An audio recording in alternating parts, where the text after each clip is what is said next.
Okay, atwala kutema official kugamba nti subscribing. Nina abakulu wano abava mu nnyumba emu bwe kiri? Ya, tuli ba nnyumba emu. Nedda ko tulina mu authority kudda mu kibuuzo eyo. Tuva mu nnyumba emu bwe kiri? Bwe kiri tuli mu nnyumba emu. Tuli mu nnyumba emu twaleero lugezigezi Simon. Kale, olunaku olwaleero wiiki eno yonna kuva ku Sunday kuva omwana we yakwata list y'abantu abaweereddwa kaadi neeteekebwa ku mutimbagano. Abigambo badde bingi naye kandanikire naawe Walukaga. Kambuuze, waliwo akapapula ke twasooka okulaba kaliko stamp ya people power ya NUP ng'ekigambibwa nti noweereddwa kaadi. Ekyo kyaliwo even before nga bino tebinnabeerawo. Kaadi eyo wagifuna ddi? Baatuveetinga ng'ennaku z'omwezi 5 omwezi guno Nakasozi Buddo.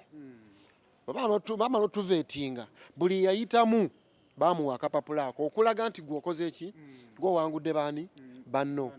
Fenna abawangula ba councillors aba LC5 LC3 bonna everybody was given that small document okulaga nti no go sinze banno kwa batuvetinga nga tuli wamunga bola tuli wano basatu batubuze ebibuzo bitano gwe nobitta nobigwa novaawo ng'omanyi nti bwe mbanga have been asked 5 questions nenza answeringa then Jack starts failed to answer like 2 or 3 questions era ovaawo otegedde nti okoze eki ogudde bwekitabo kyali nze olwakampa bwenti sirinda oyinza okujja enkyanga nga kakyusi olwakampa bwe bati nenkasa ku mutimbagano awe maliyo okubuuza waliwo akakwakuliza akatukuwadde ticket nerinda kwogera tewaliwo ke baŋŋambako n'akamu lwakuba nti nze ndi muyimbi walinnya era ndi musajja amanyise akange kokka ke basinga okulaba ku social media naye nga bangi ababuteekako nze bangi mikwalo gyange Facebook nabulabanga nga babutaddeko naye olwokuba nti akange era nze Walukaga era kasawundinga. Yes. Jackster, ng'ogenda mu vetting process ekisooka nga munnamemba wa NUP munna people power wali okkiriziganya ne vetting process? Yes, nali njikkiriziganya nayo era yensonga lwaki twagiyingiramu but of course tekitujjaako kulowooza kuba we twatuuka ekyasinga otukuba enkukwe nga tulaba abantu betulabamu be bavubuka ababadde waawo. Actually nze vetting process yange candidate gwe bawadde nga abadde nnyo nabo waliwo akawala nga bakyali. So that question brings the question kubanga fe twali tumanyi mwe tunayingira mu vetting bagenda kufuna a group of consultants somewhere baje neutral people because that is what it had to be. Mbadde mmanyi bano abakulu abantu BobiWine akakiiko yalonda later nga amaze okujjako mukulu mukaako ke kaali kakola vetting process. Era waliwo akakiiko naye nga abantu ababadde ku NUP n'ababadde mu struggle bemumanyi but you see kino ekintu okujjawo kye bayita conflict of interest twali tusuubira baleeta abantu abali ki neutral. That is one. Ekyo mwakinotingako ko nga temunagenda into the vetting process kubanga kyekyemedde nkubuuza nti ogenda mu vetting omanya ani agenda okuvetinga ekyo mwakisiinyaako ba mwakireka bulesi kati of course NUP kati nga bolaba ffe tuli bayimbi we are not politicians nti ideologies za NUP ze zaatuleeta okwegatta ku NUP twagikiririzaamu obwerufu democracy ebyo byonna kati you give them a benefit a benefit of doubt munai balowoozanga kyekimu but waliwo ebintu ebibeerawo after the results n'olabanga honestly kiri unreal. Kati Jackster omwana gwe bawadde talina ssente nti nandigambye bamuwadde alina yaguze kali that is one oba nti n'ekirala agenda kwemarketinga nnyo Walukaga kye yakonyeko nti you need to have olina okuba kyoyina that is popularity tetulina budde bwa kwemarketinga alina sente notumulabe kati ku ground twadde tukola ground work. First of all abamu abantu bateekawo poster ezikanga n'otegeera ono ali serious n'akola zibbano oyo omuntu aba serious naye incumbent nga talina yadde omuntu nga talina yadde poster sitenga kubikula wenna. Jackster eyakuwangudde incumbent yaliyo nada si incumbent bamuyita Okero Kennedy katoya alina sente kyekindeetera ne fear wa FDC talina sente. Kati ekisinga okutweraliikiriza why we are challenging this Simon BobiWine kati talina sente talina kitegeeza FDC agenda kuwangula chances ze z'okuwangula ziri high. We are giving him a higher stake and these are the people we want to challenge. Emikisa gya incumbent obutawangula kibadde kuleeta Jack Star Exactly. omumanyifu kuba we don't have time to market ourselves twagenda kubaawo rallies it's the only way you can market someone azenga mupya ate ne BobiWine let me tell you one thing BobiWine obuganzi bwe being an artist kina kikimwongeddemu oba okitegedde he's been an artist abadde advocating ira change okitegera kati artists bafani babazze n'abakyusa obwongo kwe yatandikira mujje mu nsonga zino nedatengama no ngezaako mulaga popularity part no sikumunenya twogere kakiiko walugaga sikumunenya but I'm showing you added value y'abantu abali popular wakimu abadde mulina ba benefit of doubt awo nga sinagenda wa Victor obenjagala okuddira ewasa ekibuuzo mwafunayo ka meeting nga abasabye kaadi ne mukkiriziganya ku ngeri ebintu bwe birina okutambula lwansonga osanga singa mwafunayo option endala bino byonna tebyandibaddewo kubanze nina ekirowoozo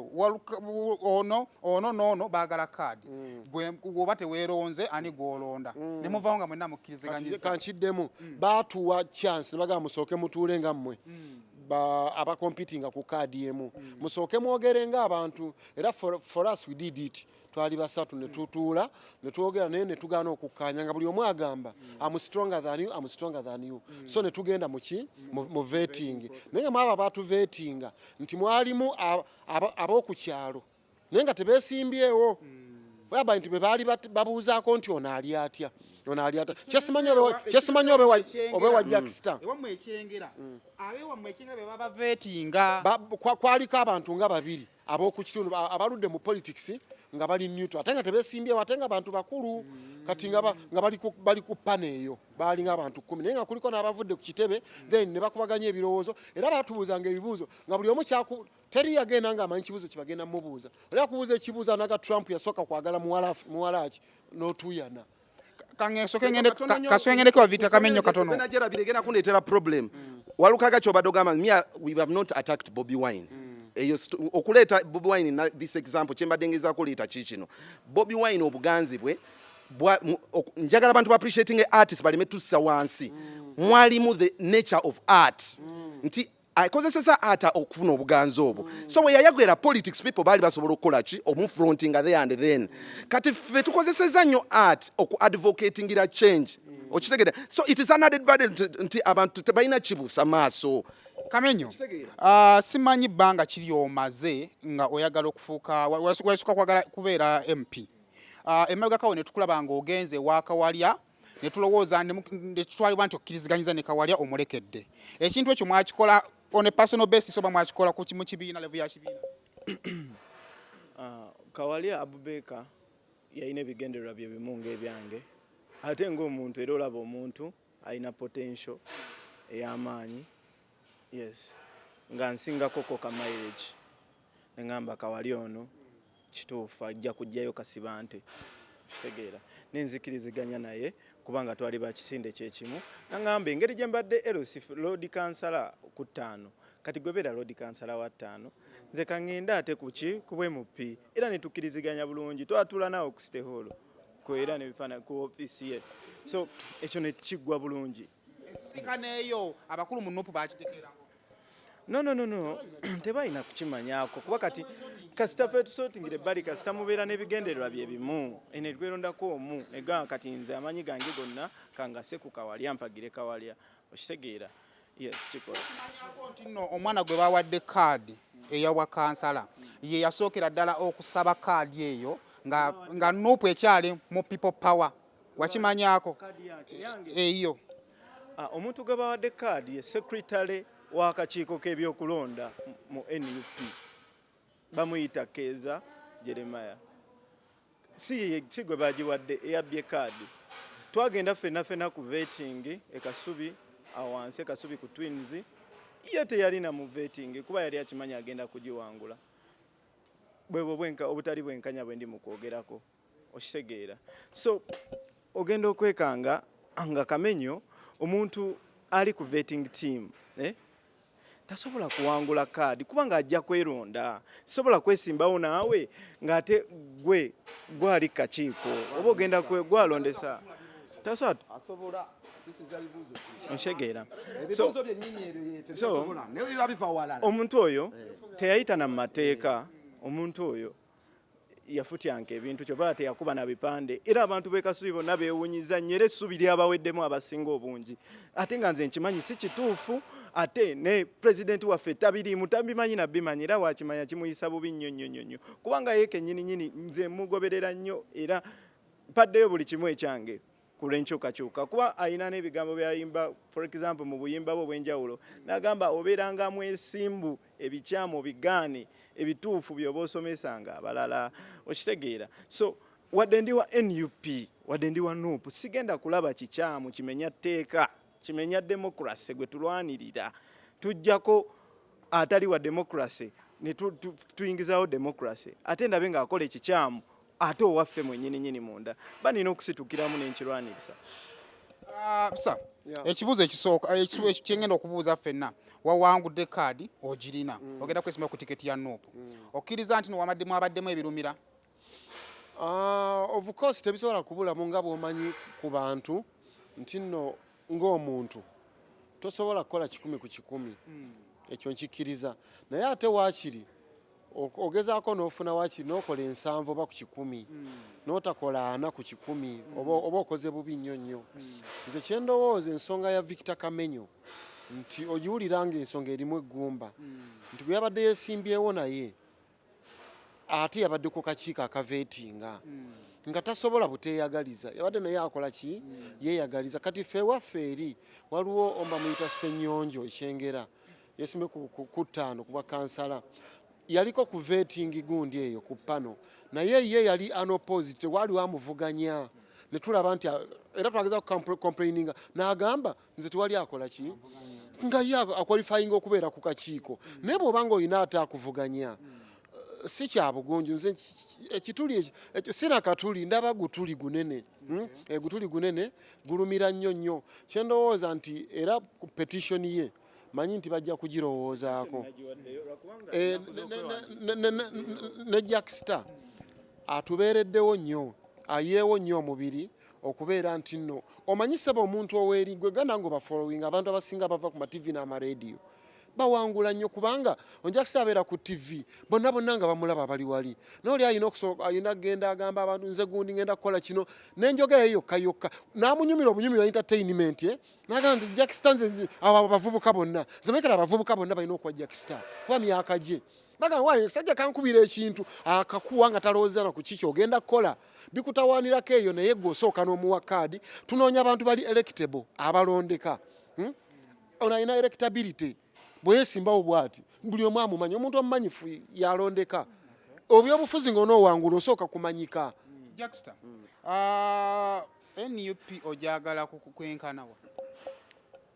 NUP njagala nga platform etulaze nti essuubi eri abannayuganda mwe ligenda otandikira actually it's the hope ye NUP ate NUP njagala olw'okuba nti erepresentingibwa obe omupulengeze waffe ye Honorable Kyagulanyi actually beyond NUP is Robert Kyagulanyi Sentamu kubanga nze I can tell everyone here ti Robert ne bwakera ku macha Kyagulanyi nangamba kati NUP nze si yange ndi katongole DP oba katongole party yonna I will follow that guy. The incense in the person, the character, the player. BobiWine yayina ekinyusa ekyo yatukyusa okisegero kyengamba oba nakiteeka mu NUP. So me actually I'm going independent era forms nazije. Omubaka w'Ekoboko gwe baakakuba mu kamyufu yalina ensonga ze ng'era akakasa nti abantu abamu kuba mu kamyufu si b'Ekoboko naye olw'obulungi bwa NRM party ne President Museveni gw'ayagala ennyo n'agamba sigenda kujjaza an independent kambeere kandeka guni kanjireke nzije ntereeze buno obumulumulu osanga nze kiyinza obuka kiganye naye kantereereza abalala ekyo wakito kirowooza kati kyovala I'm not fighting NUP oba kitegedde. My dream is to better locality mwenva Simon. Nze waffe incumbent bamuyita Okero Kennedy is an FDC. He's not NRM. We are challenging President Museveni through Robert Kyagulanyi. But the problem we have at our village is not. So which means it's very possible wrong leaders coming ate abantu baffe era ne basigala mu yembeera embi sayimo kino ekintu kya ddala. This is reality. This is not, I'm not growing a political career. I'm challenging these people because I know there's something I can do for my generation mu kitundu kino. Now if the person ate n'ekirala kamera nga zindaba omuntu ono gwe baleese singa abadde vibrant, abadde vocal, abadde radical, nja kuwa omukisa onoonye ku mukulu bamuyita twaha, interrogate him. Nze mbadde abantu abakoze ebintu bye tuwulirako nti bali mwezo n'owulira lutamaguzi. These guys have not given people money. These people babadde radical ne bakuba emmeeza where it's necessary. So sometimes abantu bagala leaders like them. BobiWine obuvubu bw'ayina is because BobiWine calls a wrong a wrong. He has that confidence. Look at that character in person. So nze nkimanyi bulungi nnyo ono gwe bataddewo ne bw'agenda. That is why I'm questioning.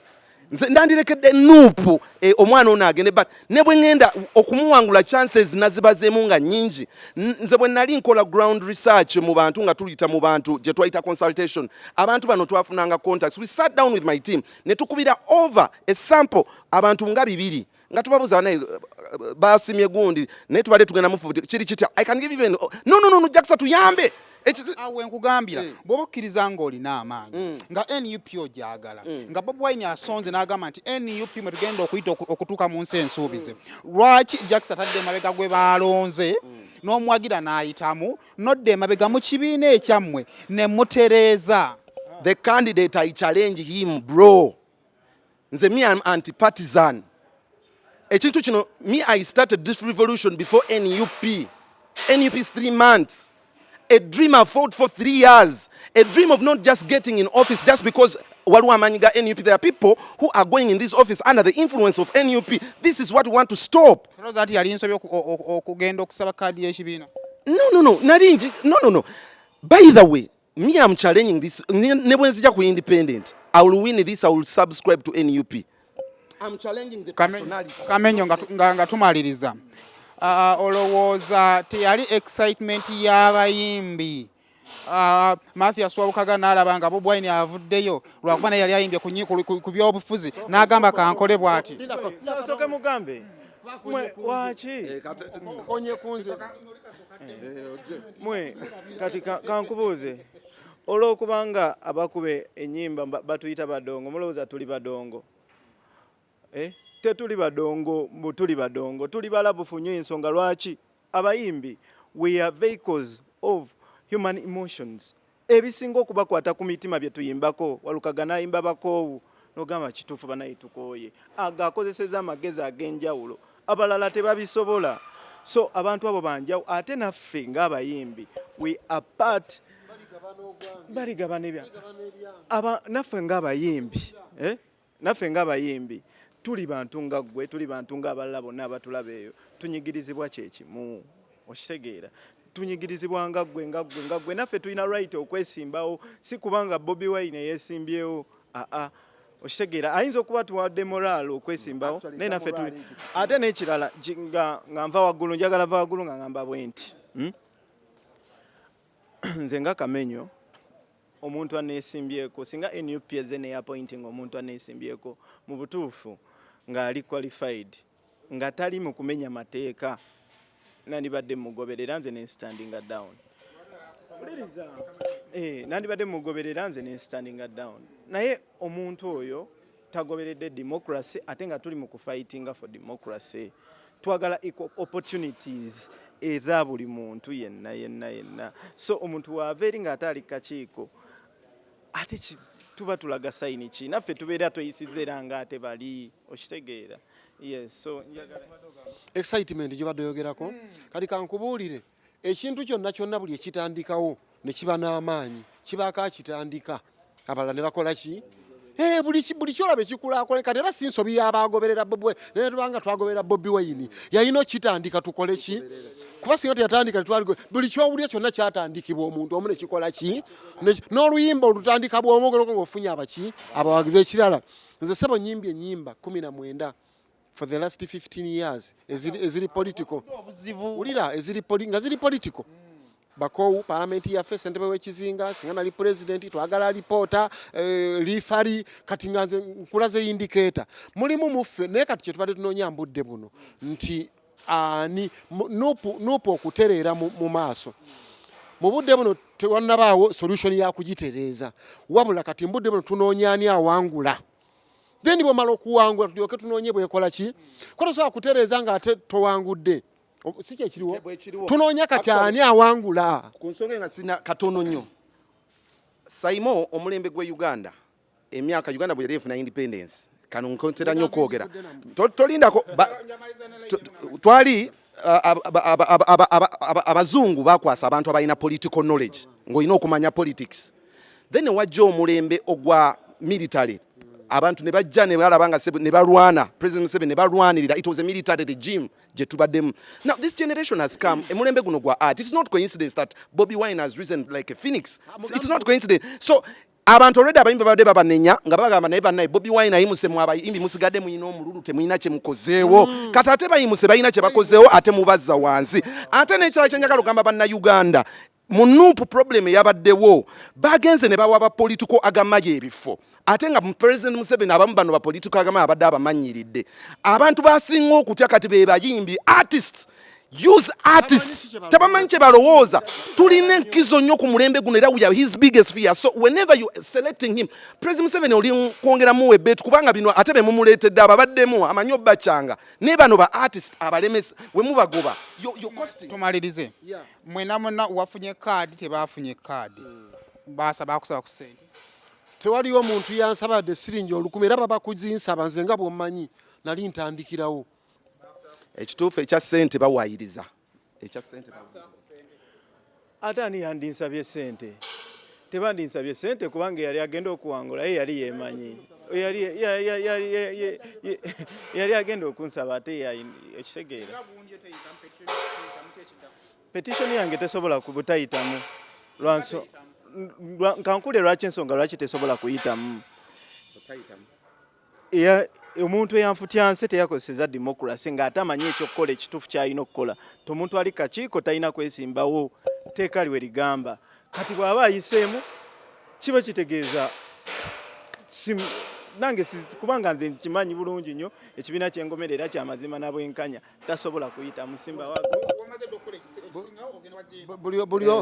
buli muntu ajja buli mukulembeze ajja n'abantu be Obote bwe yali wano nga buli polisi kuliko balango Museveni bwe yajja buli polisi kuliko banyankole kati BobiWine babaze naye abayimbi nabo babeereko buli omu ajja n'abantu be at least mu politics bano basinga ku experience okkiriza mu kudevelopinga ba politicians abato I accept it njagala nnyo okubazimba olw'ensonga ndi ate singa wali tewajja bapya bato bali abakadde wakati waliwo twali tumanyi bamwami kyanjo baali balungi nnyo naye bakaddwa tulina okufuna ate abantu abapya nga bano n'obateekamu amanyi kubanga omanyi eyo bidi okusalawo nti ngenda kwesimba mu byabufuzi bikubya emiggo biwalanya bikyayisa bisibya kati omuntu bw'avaayo n'alaga omutima nti nfa naawe nze ngamba nti wali muwadde omukisa lwakuba ndi simanyi Jackster vetting yaabwe bwe yakola ki bwe yagenda naye yakamenyo ale yakamenyo ntegeddeko nti ate yali kakiiko naye yali yeyagaliza ki